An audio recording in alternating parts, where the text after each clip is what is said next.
I review the games. The games will be at 7 and start to 10. Probably TV game of the day for today. So if you guys want to for me to upload more videos, what I should do next on YouTube, and tell your friends about these videos so that I can do more videos and help you guys. Park, I'm just gonna put it as MLB Network, and I'm gonna put July and 7 o'clock, even though it will be 8:10 actually. It won't be Chris Archer against Dallas Keuchel, but I mean I put it as the CPU. So the Nationals take on the Marlins, and that game's gonna be at Marlins Park. The Nationals are 63-41, and the Marlins are 48-54 at the moment so far. Actually, they're 49-55. Max Scherzer is going to start for the Nationals, and Chris O'Grady starts for the Marlins.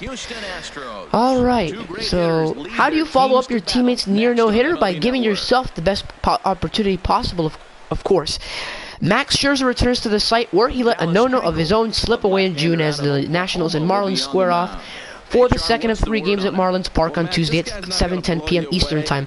Since A.J. Ellis broke up Scherzer's no-hitter with 1 out in the 8th on June 21 in Miami, and the Marlins tacked on 2 runs to hand him the loss, the right-hander hasn't dropped a game. Scherzer leads the National League in strikeouts with 201, and in his last start he became the 11th player in history to notch 6 consecutive seasons of 200 or more strikeouts. Chris O'Grady, 2-1, 3.68 ERA, hopes to slow Scherzer's roll. The southpaw is coming off the best start of his young career, in which he held the Reds scoreless over 7 innings. He has never faced Washington. 3 things to know about this game. Scherzer's teammate Joe Gonzalez threw 8 innings of no-hit ball in Monday night's opener. D. Gordon opened the 9th with a single to break it up. Edinson Volquez tossed a no-hitter on June 3 at Marlins Park. After posting a season-high hard hit rate of 64.3% in his previous start at Arizona, Scherzer dropped that to 9.1% against the Brewers last Thursday. He gave up just 1 batted ball with an exit velocity of 95 miles per hour or higher, which tied a season low. And the Nationals hold a 24-21 advantage against the Marlins since 2015. Miami, however, still leads the all-time series versus the Nationals/Expos franchise with a 210 and 189 mark. The Marlins are also 119 and 107 against the Nationals since they moved to DC in 2005. So that's it right there. The lineups haven't been announced for any of these games just yet, so you have to give it time. At 7:05 p.m. Eastern Time, we'll be seeing the Reds taking on the Pirates, and that game is going to be at PNC Park. And it's going to be a good game, this one, because the Reds are 42-63, the Pirates are 51-54. So right off the bat, you kind of know who is going to win this one. Just give me a quick second here, because I was getting it off the other phone, but it's going too slow, so I'm just gonna do it on my other one. And it's gonna be some very good matchups, let me tell you. Here, not a lot of games. I do believe there's about 9 or 10 games, or probably 8 playing today. I'm thinking there's about 9. For the Pirates, so we'll see how that plays out. The Reds and Pirates will meet up on Tuesday following the non-waiver trade deadline to open a 3-game series at PNC Park. Cincinnati's Homer Bailey will oppose Pittsburgh's Jameson Taillon. Bailey has 7 starts into a comeback from February 18 elbow surgery, his 3rd elbow procedure since August 2014 that removed bone chips. In a 9-5 loss to the Yankees on Wednesday, he was burned by his soft hits that found holes as he surrendered 7 runs, 5 earned over 6+ innings. 9 of the 10 hits he allowed were singles. Taillon is coming off of a rough start, an 11-3 loss to the Giants on Tuesday when he gave up 9 earned on 9 hits over 3 innings. He last faced the Reds on May 3 at Great American Ballpark, permitting 6 earned runs on 8 hits over 5 innings for a 7-2 loss. Shortly after that, Taillon was diagnosed and treated for testicular cancer and missed 6 weeks. He is 4-3 with a 4.65 ERA in 8 starts since returning, but he has allowed just 1 home run. Three things to know about this game. In 9 career starts at PNC Park, Bailey is 5-2 with a 2.58 ERA. The most memorable of those starts came on September 28, 2012, when Bailey threw the first of his 2 career no-hitters in a 1-0 victory over Pittsburgh. Andrew McCutchen has practically played a season's worth of career games, 142 against the Reds. In those games, McCutchen is batting .264/385/488 with 28 home runs and 73 RBIs. In 7 games against Cincinnati in 2017, he has 2 homers. And Reds catcher Devin Mesoraco was limited to hitting duty on Sunday because of a sore right knee that forced him out of Saturday's game versus the Marlins. Mesoraco will be re-evaluated before determining whether he can catch on Tuesday. And next game is going to be the Tigers playing the Yankees. That game is at 7:05 p.m. Eastern Time at Yankee Stadium. Both teams have opposing records. Tigers are 47-57. The Yankees are 57-47. It's going to be Anibal Sanchez pitching for the Tigers, and he will face the Yankees lefty CC Sabathia. Yankees fans will have to wait a little bit longer before they see newly acquired pitchers Sonny Gray and Jaime Garcia take the mound in the Bronx. Shortly after the Yankees traded for Gray on Monday, manager Joe Girardi confirmed that left-hander CC Sabathia will make his scheduled start on Tuesday when the Yankees play the Tigers at Yankee Stadium. Anibal Sanchez will take the mound for the Tigers. Gray hasn't pitched since July 25, so whenever he takes the mound, he will have had more than a week between starts. Sabathia has fared well against the Tigers in recent years, despite his 4.11 lifetime ERA against them. Since 2012, he's won all but one of his 7 starts against Detroit. Still, Sabathia can have his hands full against the right-handed heavy lineup the Tigers will likely send to face him, especially if he tries to live on the outside part of the strike zone. Right-handed batters' average exit velocity against Sabathia is higher than 90 miles per hour when he pitches to the outer or middle third of the strike zone, according to StatCast. When he keeps the ball on the inner third, the average exit velocity drops to 82.1 miles per hour. Sanchez is 3-1 in 5 lifetime starts against the Yankees with a 4.03 ERA, but that is inflated by his lone bad outing versus them, which came in 2012. In that start, he allowed 7 earned runs in just 3 innings. Take out that 2012 start, and Sanchez's numbers look a lot better. 6 earned runs over 26 innings. 3 things to know about this game. Miguel Cabrera is batting .262/377/524 with 3 homers and 14 RBIs in 53 career plate appearances versus Sabathia. Sabathia has done well against his former catcher Victor Martinez in the 44 times they faced each other. Martinez is batting .200/273/375, though 2 of his 8 hits off Sabathia have been home runs. And Matt Holliday, who has been slumping, is 8 for 17 with 2 homers lifetime versus Sanchez. So we'll see how it's going to go out there tonight. Another 7:05 p.m. Eastern Time game. This one between the Royals and the Orioles. We're going to play at Oriole Park at Camden Yards. The Royals are 55-49. The Orioles are 51-54. Ian Kennedy is going to start for the Royals, and Dylan Bundy will take the ball for the Orioles. The Orioles and Royals. Let's see. The Orioles and Royals, 2 teams fighting for postseason berth, didn't factor into any major moves on Monday. In fact, Tuesday's Royals starter Ian Kennedy, in the second year of a potential 5-year deal, was relieved that this was the first trade deadline in years in which he never heard his name come up. In 2013, I got traded. Then in 2014 and 2015, but I was telling my wife that this is pretty nice to make it through this whole time without a rumor. Kennedy will face another guy who didn't factor into any rumors, young Orioles starter Dylan Bundy. In his first full Major League season in the rotation, Bundy has been the O's ace. But he's also coming off his worst month of the season, pitching to an 8.41 ERA in 4 July starts. The pair will square off as the Royals, who have won 10 of 12, try to stay hot and better their American League playoff position. Things to know about this game. Outfielder Melky Cabrera made his Kansas City debut on Monday, going 0 for 4. A switch hitter, Cabrera is expected to get regular playing time. 6 of Kennedy's last 8 starts have been quality starts, and he has a 3.88 ERA since the calendar flipped to June. Excuse me. In his last outing, a win over the Tigers, Kennedy gave up 1 run on 3 hits over 6 innings.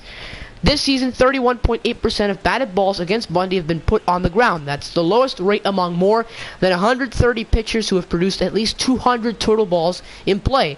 Unfortunately for Bundy, opponents are batting .345 and slugging .723 against him when they put the ball in the air. So that should be a good one. This ought to be a good matchup as well. The Indians playing the Red Sox at Fenway Park, 7:10 p.m. Eastern Time game. The Indians are 57-47, and the Red Sox are 58-49. Starting for the Indians is Carlos Carrasco, and Chris Sale is going to start for the Red Sox. Carlos Carrasco and the Indians will be reunited with an old foe Tuesday night when former American League's central rival Chris Sale takes the mound for the Red Sox at Fenway Park. Sale, 13-4, 2.37 ERA, who played for the White Sox from 2010 to 16, holds a 5-7 record with a 4.07 ERA in 27 career appearances against Cleveland, 16 starts. Indian starter Carlos Carrasco, 10-4, 3.58 ERA, has some history with Sale. The right-hander, who has been with the Indians since 2009, has opposed Sale twice in his career, the first coming in 2014 and the second in 15. Sale came out the victor in both matchups, due mostly in part from Carrasco not being able to make it through 5 innings in either game. Early in his White Sox career, Sale appeared as a reliever in 2 games started by Carrasco. Carrasco is in as good a position as ever to take one from Sale, as the right-hander is enjoying what could end up as a career year. He leads the Indians in wins, however he hasn't earned a win since July 7. In his last outing, Carrasco got a no decision after holding the Angels to 6 hits and 2 runs in 6 1/3 innings. He is 1-1 with a 4.66 ERA in 5 career appearances against the Red Sox. Sale, meanwhile, is arguably on his hottest streak of the season, twirling 3 scoreless starts since the All-Star break. His scoreless streak of 20 2/3 innings is currently the longest in the majors. As for his first season in Boston, the All-Star has already etched his name into the Red Sox record books. Sale is the second Red Sox pitcher with 14 or more double-digit strikeout games in a season. Pedro Martinez achieved the mark twice while with Boston. 3 things to know about this game. Sale is striking out batters at a meteoric level. His 211 whiffs heading into August are the most for any pitcher entering the month since 2002, when Randy Johnson had 215 and Curt Schilling had 212. Sale's 21.4% called strike rate in July was his highest for any month this season by more than 3 percentage points. It also ranked 3rd among pitchers with at least 400 total pitches in July. Carrasco has been close to lights out away from Progressive Field this season. The righty is 7-2 in 11 road starts, and his 2.87 ERA on the road is the 6th lowest in the AL. That's going to be a good matchup. I believe it's going to be a lot of good matchups there. And I think that one is going to make their MLB debut. 7:35 p.m. Eastern Time game between the Dodgers and the Braves at SunTrust Park. The Dodgers are 74-31, and the Braves are 48-56. Kenta Maeda is going to start for the Dodgers, and the Braves are going to start this rookie that's called Sims here in this one. They're going to give the ball here. The Braves will welcome the red-hot Dodgers to SunTrust Park on Tuesday night, 9 days after they settled for a series split in Los Angeles. Atlanta took the first 2 games of the 4-game set and put up 18 runs before the Dodgers mashed 3 homers in the 3rd game and fended off the Braves in extra innings during the finale to force the series split. Los Angeles hasn't lost since then and is riding an 8-game win streak after sweeping the Twins and Giants. Kenta Maeda will get the ball for the Dodgers and will aim to go deeper into the game, as the righty has been on a short leash, only pitched past 5 innings 3 times this season. Maeda, 9-4, 4.09 ERA, has also struggled on the road, posting a 3-3 record with a 5.65 ERA. The Braves were just swept in 4 games by the last-place Phillies and have lost 8 out of their last 9 games. They will counter with Lucas Sims, who will be promoted from AAA Gwinnett to fill a rotation spot vacated when Jaime Garcia was traded. Sims is a former first-round pick who ranks as the 19th best prospect within Atlanta's system per MLBpipeline.com. Three things to know about this game. In 8 career starts versus National League East opponents, Maeda is 5-3 with a 3.45 ERA and has struck out 40 batters against 12 walks. With his run-scoring single Monday, Braves outfielder Nick Markakis is up to 1,998 for his career. He's looking to become the 10th active player to reach 2,000. Maeda faced the Braves last season on June 3 in his only career start versus Atlanta, giving up 1 run in 6 innings. Lucas Sims pitch out there, hasn't pitched yet this season. And another one that I think is going to be pretty good, the Cardinals facing the Brewers at Miller Park. It's a 7:40 p.m. Eastern Time game. The Cardinals are 52-53. The Brewers are 55-52. And it's going to be Carlos Martinez pitching for the Cardinals. He'll face Jimmy Nelson of the Brewers. With the National League Central still very much up for grabs, there will be no shortage of things on the line when the Brewers and Cardinals meet for a 3-game series in Milwaukee starting on Tuesday. Excuse me. For the Cardinals, every game matters as they try to fight their way back to a winning record and maintain relevancy in the division race. The Brewers, on the other hand, are looking to retake their spot atop the rotation, the division. Jeez, I'm having some trouble here. Really, these are tight games, and we really got to lock in, said Cardinals rookie shortstop Paul DeJong, who will be making his first Major League appearance in his home state. Maybe some extra energy as a group, extra focus, but other than that, just got to play the game. It will be fun. Another fun series coming up. I'm looking forward to it. Milwaukee will continue its tough 6-game homestand versus the division on Tuesday after losing 2 of a 3-game series to the NL Central leading Cubs over the weekend. Both teams will be coming off an off day and the non-waiver trade deadline up on Monday, which may result in the teams looking different than they did just 2 days prior. We'll come back Tuesday against the Cardinals, another division rival, and they're playing well, Brewers outfielder Lewis Brinson said. We'll come back on Tuesday and be ready to go. I think everybody's ready. We're real confident that these next 2 months are going to be ours, and we're going to come out ready to swing it on Tuesday. Jimmy Nelson will take the mound for the Brewers to get things going. The right-hander has made 12 quality starts this season, including in his last game versus the Nationals, in which he pitched 7 innings, only allowing 2 runs on 4 hits while striking out 10 in a no decision.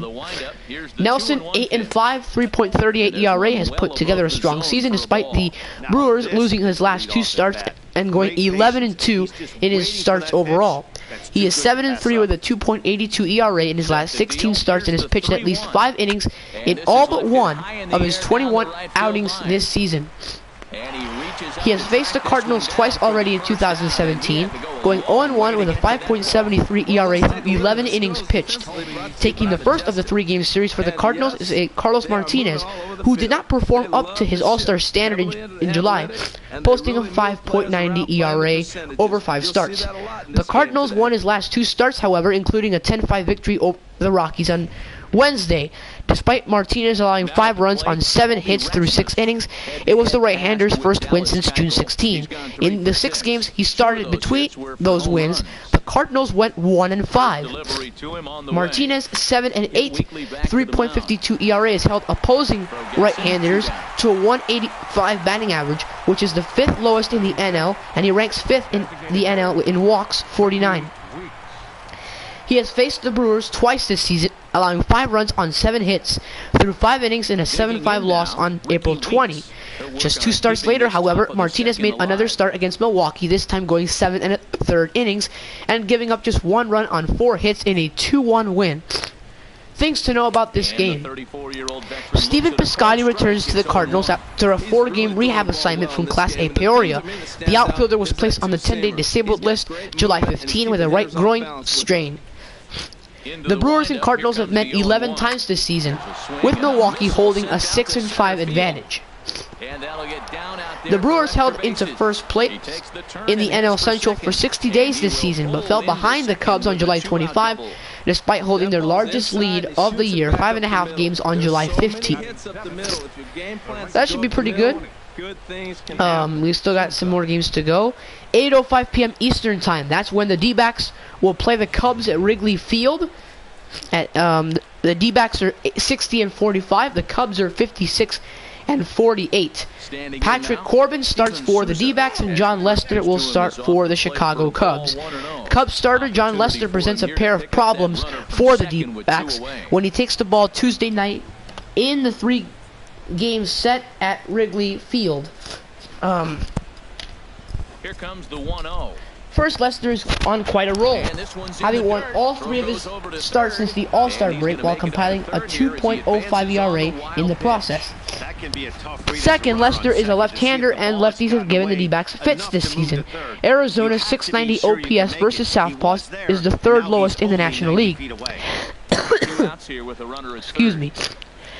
The D-backs will counter with left-hander Patrick Corbin as the Cubs try to improve their situational hitting, which has drawn the ire of manager Joe Maddon recently. We can't expect to win the World Series again this year and have those kinds of at-bats, Maddon said, referring to Cubs batters struggling to put the ball in play when they merely need to advance runners. That's a bad method. I know it's just one game, but it's happened a couple times recently. I want us to get away from that method now. The second half has been good, and I don't want us to fall backward. That's my biggest concern. Things to know about this game. Lester's turn in the rotation was moved up 1 spot, though he is pitching on regular rest thanks to Monday's off day, so he can leave after the game to attend his uncle's funeral. Jake Arrieta, who had been slated to start Tuesday, will start Wednesday instead. This is the first of 6 matchups between the 2 teams over the next 13 days. The Cubs will travel to Chase Field for a 3-game series that begins August 11. Newly acquired D-backs outfielder J.D. Martinez has a 7-game hitting streak against the Cubs and is hitting .300 against them over that stretch. That should be pretty good. Mariners playing the Rangers at 8:05 p.m. Eastern Time at the Globe Life Park in Arlington. The Mariners are 54 and 53. The Rangers are 50 and 55. Erasmo Ramirez will start for the Mariners, and Nick Martinez will start for the Texas Rangers. The first game for the Mariners and Rangers post-trade deadline will feature a shakeup, as Yu Darvish has been scheduled to start for Texas in Tuesday night's matchup at Globe Life Park. Darvish was dealt to the Dodgers just before Monday's non-waiver trade deadline, and the Rangers will send out right-hander Nick Martinez instead. Martinez, recalled from AAA Round Rock, has gone 3-3 with a 4.26 ERA. In 11 starts over 2 stints with the Rangers this year. In 4 starts with Round Rock, Martinez was 2-0 with a 3.42 ERA. The Mariners are operating on the flip side of a recent trade, as righty Erasmo Ramirez will make his first start for Seattle since being reacquired in a trade from the Rays last Friday. He started 8 games for the Rays this year, but has worked most in relief. This will be his first start since June 21, so Ramirez's pitch count is expected to be in the 60 to 80 range. We have to watch the pitch count on that, Mariners manager Scott Service said. Looking at the last time he's thrown and how many pitches he's actually thrown, he's been working in shorter stints. This game might have to be treated almost more like we did some things in May, almost like a piggyback type situation where it might be 4 innings. And we like where we're at in the game, and he's done his job to get us to that point. Then the next time out, it might be a chance to get him a little deeper. We've got to build him up. Catcher Mike Zunino will be behind the plate after having Monday off. Zunino, who is second among AL catchers with 16 home runs and 29 extra base hits, was sent to AAA after struggling early in the year, but has hit .271 with 15 homers and 40 RBIs in his last 47 games. 3 things to know about this game. Opposing batters have swung and missed on roughly 20% of the changeups Ramirez has thrown in 2017, the 13th best rate of any pitcher who's thrown the changeup at least 200 times. But they've also hit a line drive on nearly 31% of contact against the pitch, and that's the 6th highest line drive rate among any pitcher who's induced at least 50 balls in play with a change of pace. Opponents are batting .647 and slugging .941 on those liners against the right-hander. It goes without saying, but the Mariners will need to be careful pitching to Adrian Beltre. He has a .310 batting average and .537 slugging percentage during his career in August, his highest in any month of the year. Kyle Seager has a whopping .636 average against Martinez in his career. In 12 at-bats, Seager has 7 hits, including a homer and 4 RBIs. Alright, next up, we got the Rays Rays taking on the Astros in the MLB.TV Game of the Day at Minute Maid Park at 8:10 p.m. Eastern Time. The Rays are 54 and 53. The Astros are 69 and 36. It'll be Chris Archer starting for the Rays against Mike Fiers of the Astros.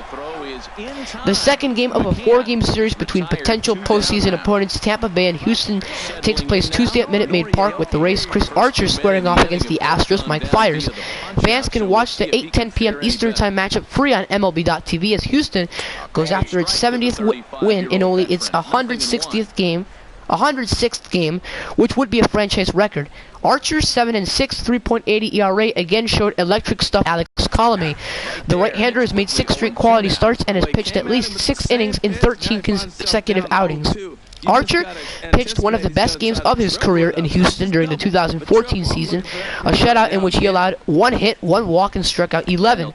Archer, who needed just 98 pitches to complete that gem, is 4-2 with a 1.68 ERA and a 147 opponent's average in 7 career starts against the Astros. Fiers, 7-5, 3.71 ERA, has made 3 career starts against the Rays and is 1-0 with a 3.93 ERA. His support may be a little compromised as the Astros continued to be a little dinged up. Carlos Correa, George Springer, Will Harris, Colin Moore, our replacement infielder once Correa went on the DL, and Lance McCullers Jr. are all on the disabled list. We'll feel better once we kind of right the ship health-wise, Astros manager A.J. Hinch said. Without Springer, Correa, and now Lance going on the DL, there's always concern when some of your best players aren't unavailable. Doesn't mean we can't win games, doesn't mean we can't win series. Things to know about this game. Opponents have missed on 36.4% of their swings against Archer since July 1, a rate that trails only the Indians' Corey Kluber among pitchers who have faced at least 200 swings during that time. Now here's the pitch. More than 60% of those whiffs came against Archer's slider. The Rays' Logan Morrison is hitting .500, 6 for 12 with a home run and 2 RBIs in 12 at-bats versus Fiers. Twice this season, Fiers has thrown over 100 pitches and struck out at least 7 in starts of 4 innings or fewer. Next up, I believe we got a couple of games to go. The Blue Jays will take on the White Sox at 8:10 p.m. Eastern Time at Guaranteed Rate Field. Pitching for the Blue Jays is Marcus Stroman. It's Mike Pelfrey on the mound for the White Sox. The Blue Jays are 49 and 57, and the White Sox are 41 and 62. Let's see. Marcus Stroman's last outing was cut shortly early due to an ejection, but he'll look to make up for it Tuesday as he and the Blue Jays take on the White Sox in the second game of a 3-game set at Guaranteed Rate Field. Stroman, 9-5, 3.08 ERA.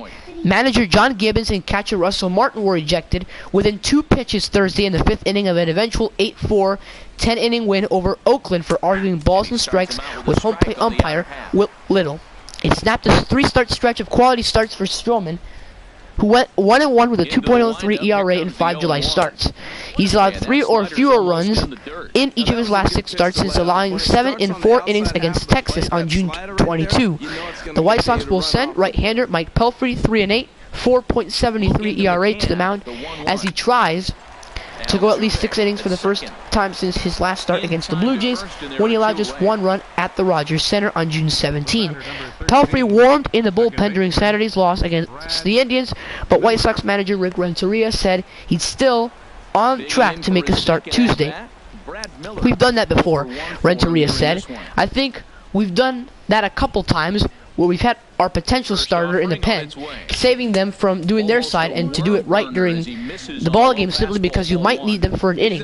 If I had used him for an inning, he still would have been on track to make his start. Things to know about the game.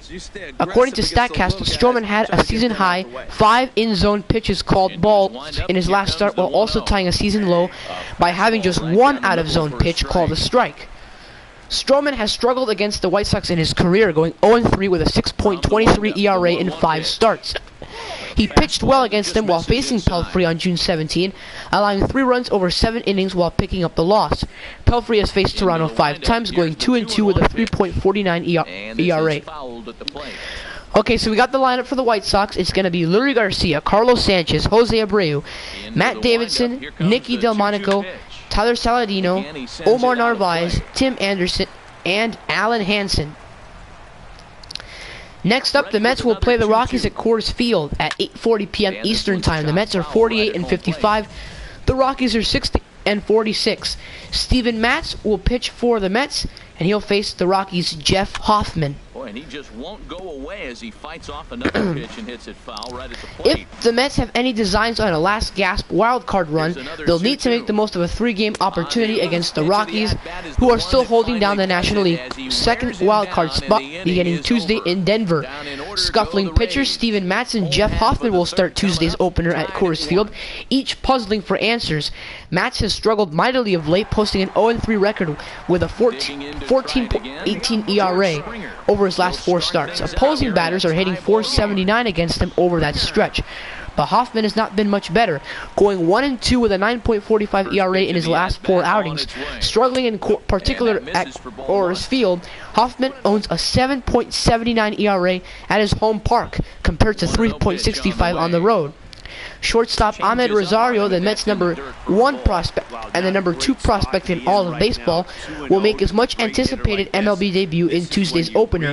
New York's fan base has been clamoring to see Rosario, who hit .328 with 7 home runs, 7 triples, 19 doubles, and 19 stolen bases in 94 games at AAA Las Vegas, with a big club for weeks. But general manager Sandy Alderson said the team wanted to wait until the roster had solidified after Monday's non-waiver trade deadline.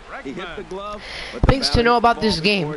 Mets outfielder Michael Conforto has 21 homers, making him the second Mets player aged 24 or younger to hit at least 20 before the end of July.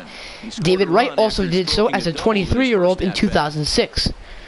With setup man Jake McGee recovering from what the Rockies consider a mild mid-back strain, the team is searching for late-game answers in front of closer Greg Holland. Pat Neshek and Mike Dunn have become the Rockies' primary right and left-handed setup options, with Adam Ottavino's struggles limiting him to lower leverage situations. Wilmer Flores will continue to serve as the Mets' everyday first baseman, as he has since the team traded Lucas Duda to the Rays last week. While the Mets plan to call up second-ranked prospect Dominic Smith to play first before the end of the season, his promotion is not imminent. We still got 3 games to go over, and at 10:05 p.m. Eastern Time, the Giants will face the Athletics at the Oakland Coliseum. The Giants are 40-67, and the Athletics are 47-59. Jeff Samardzija is pitching for the Giants. He'll face the Athletics' Sean Manaea. Jeff Samardzija will once again take the mound Tuesday night at the Coliseum, but for the first time he'll be in a Giants uniform. The righty is no stranger to playing in Oakland, having started 10 career games, 5-2, 3.15 ERA there. In 8 of those he went at least 7 innings. Some of those starts came when he was a member of the A's organization in the second half of 2014. One came during his 15th stint with the White Sox. Samardzija said he has fond memories atop the mound in Oakland. It's always great to come back here, Samardzija said. It's a great place to play. It's one of the last places that have that old feel to them, and not that cookie-cutter, new-age park type of feel. The fans are always great. To counter Samardzija, the A's will start Sean Manaea, 8-5, 3.82 ERA. The lefty has a 4.15 ERA in interleague play this season and has been crisp lately, posting a 3.71 ERA in July. He also went 7 innings or more in 4 of his 5 starts during the month. Samardzija has had one of his best outings of the season last time against the Pirates. He spun 7 innings of 1-run ball, but he allowed 2 or more walks in a start for first time since April 23. Things to know about this game.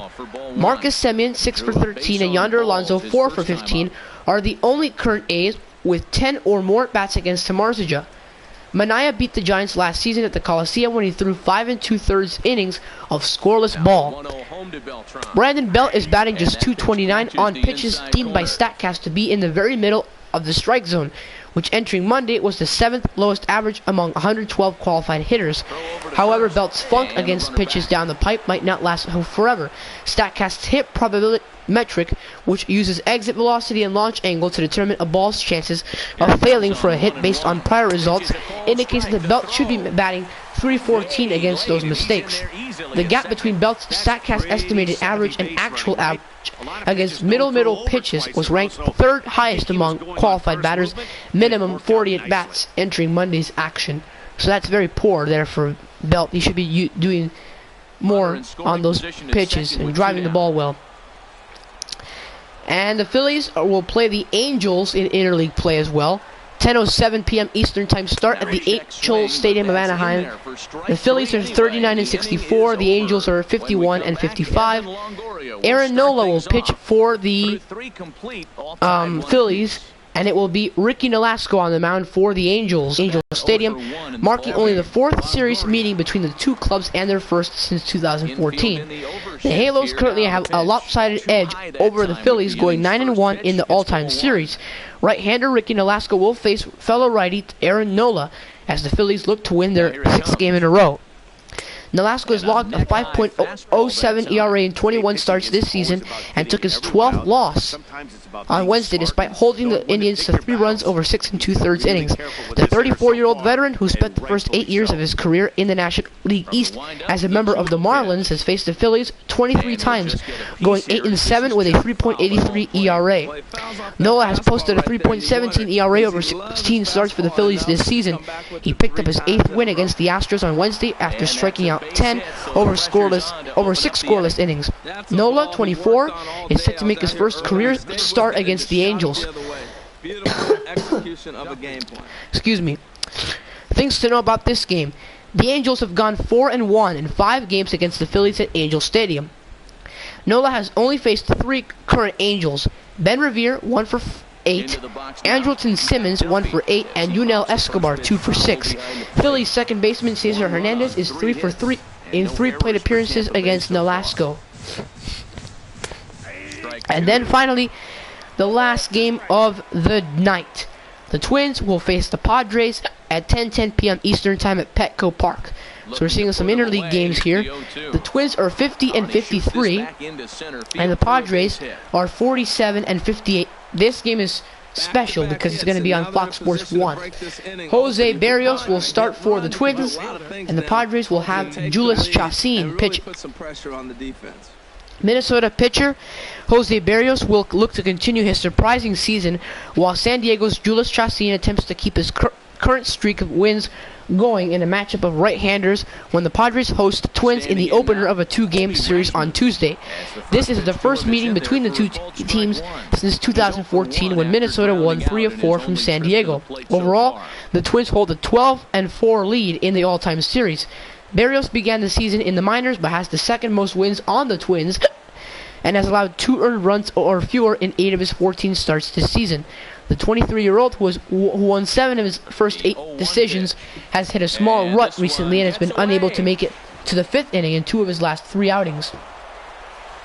It will be Berrios' first career start against the Padres in his 5th interleague start. Berrios won 2 of his 3 interleague starts this season, but is coming off a loss to the Dodgers on July 25 when he gave up 4 runs in 4 innings. Chacin has won 4 straight decisions despite some control issues. The righty has walked 13 in his previous 5 starts, although he's trimmed more than a half point off his ERA during that same time. Things to know about this game. The Twins expect to have center fielder Byron Buxton back in the lineup after he spent the weekend on a rehab assignment. Buxton has been on the disabled list since July 15 with a groin strain and migraines. After getting a much-needed 3-day break, San Diego first baseman Will Myers is expected back in the Padres lineup. The game will mark Joe Mauer's 1,677th in a Minnesota uniform, moving him past Tony Oliva into 4th place on the Twins' all-time list. Harmon Killebrew holds the franchise record at 1,939. The Twins are 3-6 in interleague play this season. The Padres are 7-9 in such games. So that is it, pretty much, basically, for today's games. We didn't have really any lineups or anything that we could do. Only the White Sox lineup popped up, and we got some more news for you. There are some news here in Major League Baseball.